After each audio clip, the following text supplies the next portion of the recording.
I like that. I like that. I like that whole concept that you may be talking, but I'm not listening if it's not lifting me up. So I'm talking, you are listening because it's lifting you up. Listen to me.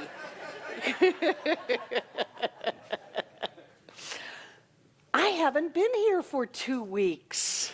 Wow. And I got this great phone call last Sunday as I'm driving down I-95, and it was you guys. It was great. It was so much fun. So much fun. Thank you. I had an opportunity to go down to Marathon Key and hang out with my son and his family. They rented a house on the canal with a pool and lots of bedrooms and all of that stuff. And they dragged their boat down there. So we had a boat and a pool and all of that. And it was a lot of fun. It was just a lot of fun. One of the things that happened was I have 2 grandchildren. One is 14, one is 10. And my son is an avid fisherman, hence dragging a boat from North Carolina to the Keys and back. And his youngest son, not so much, because going out on the boat means that he has to get the dreaded sunscreen. And the sunscreen application to him is not worth being on the boat all day. So he decided that he didn't want to go out on the big fishing trips under the 7-mile bridge and out to the reef and all of that, which was fine with me because I didn't really want to go out on all-day fishing trips with 5 people on a 17-foot boat.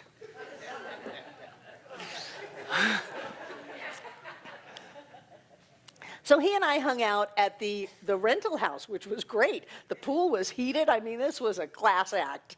He and I stayed at home a lot. And I got an opportunity to really reconnect with him. I hadn't been with him for a long, long time, and extended periods of time since we were at the Keys a few years ago, and then since we were in Costa Rica together 4 or 5 years ago. And then he was just too little to go off on things. One thing that I got really clear is that there's a syndrome of 10-year-olds. It's called the blame game. And what I noticed about him was that it didn't matter what was going on, there was always someone or something to blame. It didn't matter whether he hadn't brushed his teeth, it was never his fault. It was always because, well, there was something on television, or, well, you gave me the iPad, what in the world was I supposed to do? I couldn't go brush my teeth. It didn't matter whether it was, have you done your homework? Oh my gosh, none of that. We got there and he's so great. A part of me really does believe he is my first husband reincarnated. Because he immediately negotiated a pass for the entire week, saying, please don't ruin this awesome vacation by bringing homework into it. I swear, this is 10 years old, I swear I will do my homework on the drive back. And so that was an agreement. And anytime anything came up, he reminded his parents that they had made an agreement that he had a pass all week. So it was fascinating to me how much a person can blame for anything, whether the weather is hot, whether the weather is chilly, whether it's the heater came on, whether the heater didn't come on, whether we had his favorite food or not. There was always someone to blame. I actually heard him say to his father once that, well, if you didn't want me to do that, you shouldn't have gotten me the iPad. So there's blaming. And then because everything is a reflection of me, I'm looking inside of myself, wondering, how much do we all act like 10-year-olds? You know, I can give him some space. He's 10. He's figuring life out. He's maturing as best he can at this young, fragile, blaming age. And how much do we do that? How much do we look at the world as if there is something wrong out there? And one of the great things that I found in this teaching was that it took the focus from out there, where I had no control over it and brought it in here where I have absolute control over it. Whenever I'm blaming, I'm coming from fear, and I'm actually playing a game that keeps me from having to make any changes. As long as I'm blaming somebody else, then I don't have to do anything. I don't have to make any changes. I don't have to make my bed. I don't have to brush my teeth. I don't have to pick up my toys. I don't have to get dressed. I don't have to, these are all 10-year-old things. I don't have to do any of that because I'm very busy blaming. And while I'm blaming with oratory excellence, then there's no action needed on my part. So how do I or we keep the focus away from ourselves so that we don't have to do anything? How do we let fear freeze us in our forward motion? And it comes out by saying, well, it's their fault. It's the government's fault. It's the politicians' fault. It's the military's fault. It's the economy's fault. I just thought I'd make it real for adults. It's my boss's fault. It's my partner's fault. It's my dog's fault. It's everybody's fault but mine. And one of the things that we grow through in this teaching is that there doesn't have to be a fault. Just because something is going on that we don't choose to experience anymore doesn't mean that there needs to be fault applied. We don't have to blame. Sometimes I've seen newscasters come on TV and go, tune in to find out whose fault it is. Who's to blame for this situation that's going on? That if we don't have a blame or a fault, we can't seem to put it in context in our mind. So I wanted to look at this a little bit today and understand that when we are clear about who we are, when we stand spiritually straight and tall and take responsibility for our lives, we get to experience freedom, because we get to change the circumstances in our lives. But until we can look at ourselves honestly, listen to the words coming out of our mouths, hear the thoughts, think about the thoughts that we're thinking, then we continue very often to go round and round and round in this race consciousness of blaming. Breathe, breathe, breathe, breathe. There's not that many people in here. You got to bring the energy up a little bit. So I love my grandson Noah. He's got shoulder-length red hair, and he claims his heritage as a Scotsman. The second biggest Ancestry.com that he has going on is that he is Sicilian. So he is a Sicilian Scotsman. He is one of the most stubborn people, which takes me back to my first husband, one of the most stubborn people I have ever met. But when I've got him alone and he doesn't have a lot of input, then he calms down. So one day we're down in Marathon and I said, let's go for a drive. Frankly, I wanted to go to the beach. There's not a lot of beaches in the Keys. It's a lot of rocks. And the Hurricane Maria had come through there, and there was still a lot of damage down in the Keys. But I wanted to go to a beach, and one of the places that John and I used to go was Bahia Honda State Park. I don't know if anybody's been down there, but it is a beautiful sandy beach, very similar to the Bahamas, comes out in a little point and has one little palm tree that sticks out on that point. We used to go down to that one little palm tree and hang out. And so I said, come on, Noah, let's go to the beach. Let's get in the car and go for a drive. So I packed up umbrellas and towels and the dreaded sunscreen and all of that stuff and got him in the car and drove down there, and it was closed because of the hurricane. So I'm already on the other side of 7 Mile Bridge, and I looked around and I said, well, let's go out to Big Pine Key, and let's go visit No Name Bridge. So I want to give you a little picture of my grandson Noah with his red hair. And we went out to Big Pine Key and drove back to the back of that onto a place called No Name Key. No Name Key was this beautiful key that was going to be developed, and they built this huge bridge over from Big Pine Key to No Name Key, and then the powers to be said, no, you cannot develop this key. It's some kind of a wildlife sanctuary and all of that, and you can't develop it. And so they've got this giant bridge going out to nowhere. But the giant bridge, for any of you who understand anything I'm saying about the Keys or fishing, goes right over Spanish Channel, which is a major channel through the Keys and a great place to fish without being worried about being run over by cars, because there are no cars on the bridge to No Name Key. That's the bridge over to nothing. The bridge to nothing. There have been national articles written about this bridge. The No Name Bridge to No Name Key. And I said I want to visit this bridge because it's very important to me. It was sometime after Christmas of 1994. John and I used to go down to this bridge every year. We would play at Bahia Honda, we would fish on No Name Bridge, and we would fool around the Keys between Christmas and New Year's of every year. And we went down there that year in 1994, and we were fishing, and all of a sudden, something just came over me.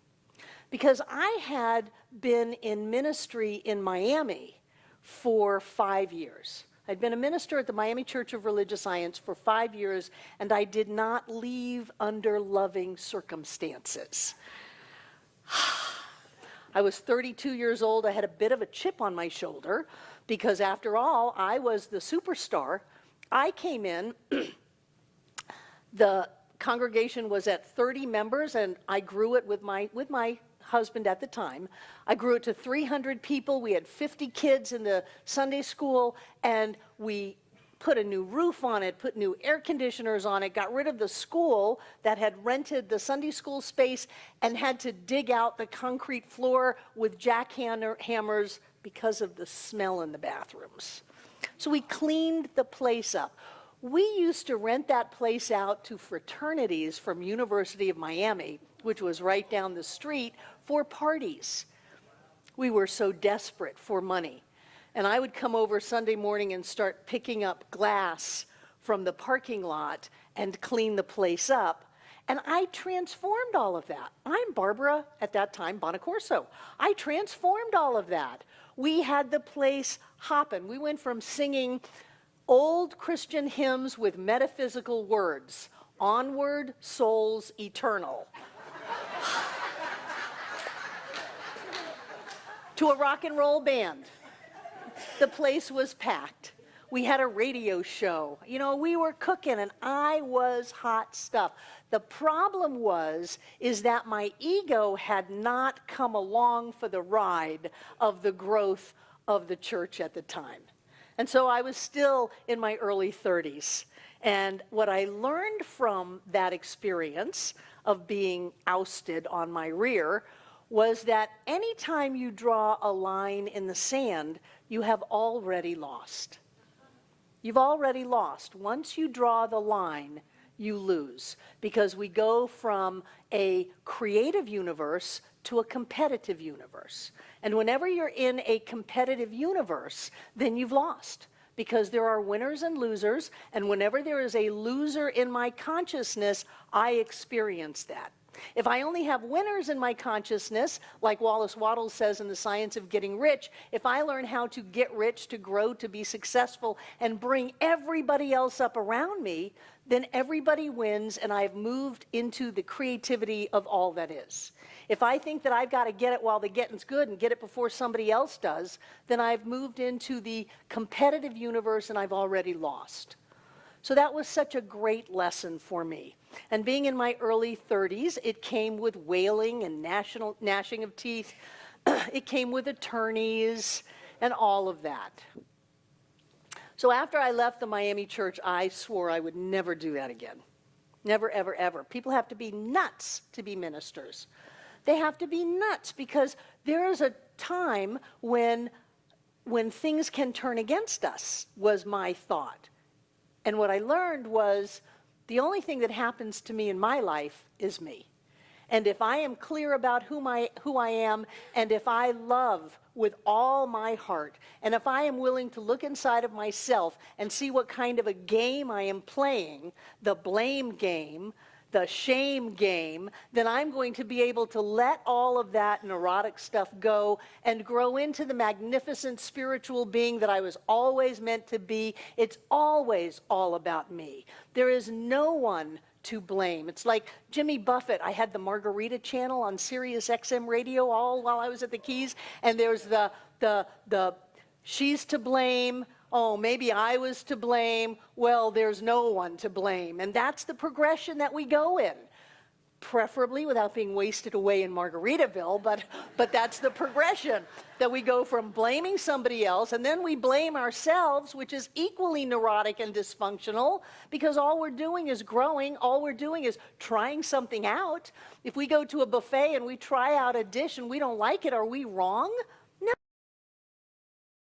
No, just don't eat it. So if we try something in our lives, to say to ourselves that we're wrong doesn't help. Nobody's to blame. As the Buddha said, it simply is. Whatever is. And take from it, learn from it, grow from it, and live your life the way you want to live it. That's what I learned. And so I'm standing on that bridge in 1994, and something came over me. It was total surrender. I had tried gardening. The last garden I had out in Fairview was an acre. Do you know how much food an acre comes up with?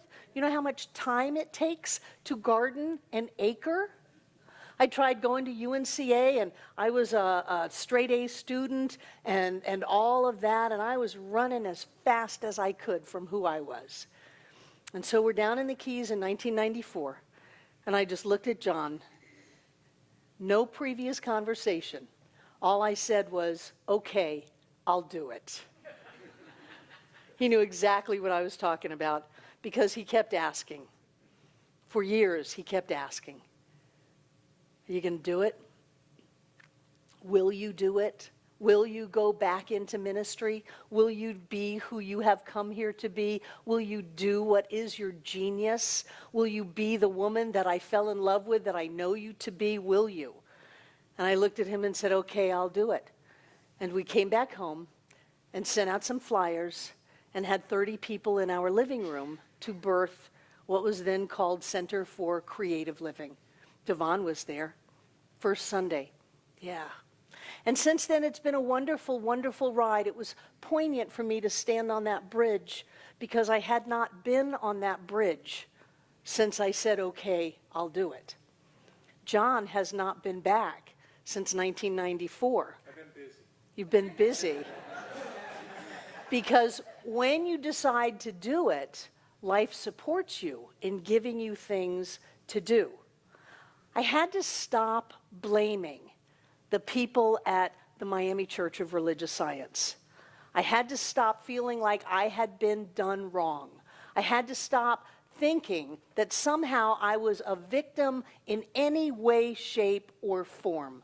And I trust that my grandson Noah will learn that he is totally at choice in his life, and that blaming simply delays the inevitable, which is us taking responsibility for living the life of our dreams.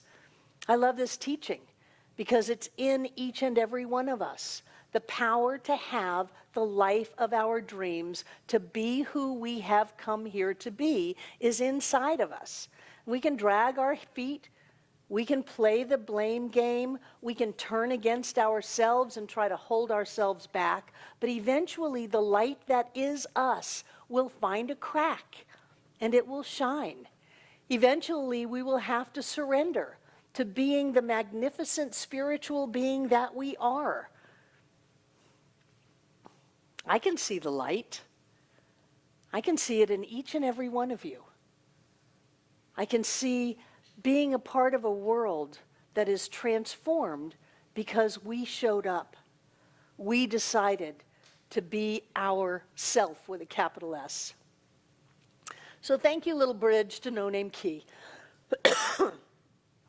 And most of all, thank you, John, for never getting off my back, for never letting me pretend that I was less than who I have come here to be.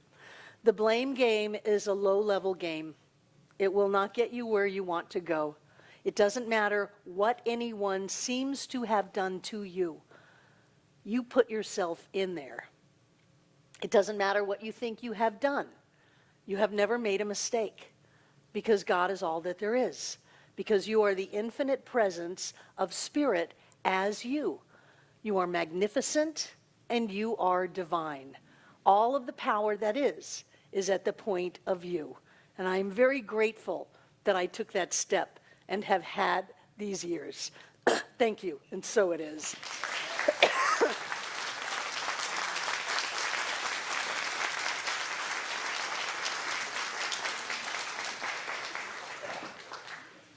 Good memories, good lesson. Thank you.